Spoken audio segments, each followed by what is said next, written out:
été le plus gros scammer de Paname. J'ai déjà fait 1 million d'euros en 72 heures. Mais un soir, j'ai fait une erreur qui m'a coûté cher.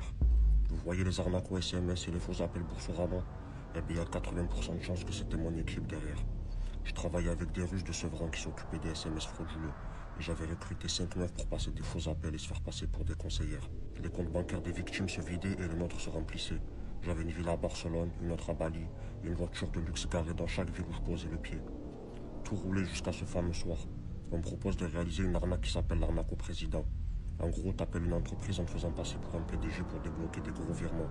J'ai pris mon téléphone, modifié ma voix grâce à un logiciel et appelé la comptabilité prétendant être le PDG. Je lui ai dit qu'il y avait un gros contrat important en cours et que j'avais besoin qu'il effectue un virement de 500 000 euros immédiatement. Il y a eu un moment d'hésitation et là le mec me répond: Nous savons que c'est vous. Vous êtes terminé. Ce bâtard m'avait appelé par mon vrai prénom. J'ai serré, j'ai raccroché en paniquant. J'ai tout stoppé et détruit tout le matériel utilisé. Pendant une semaine, je dormais plus. J'étais devenu parano. Finalement, un mois après, j'ai été arrêté aux Galeries Lafayette par la répression des fraudes. Là, il n'y avait plus de villa, plus de gamos. Juste moi, les menottes au poignet et la fin d'une époque.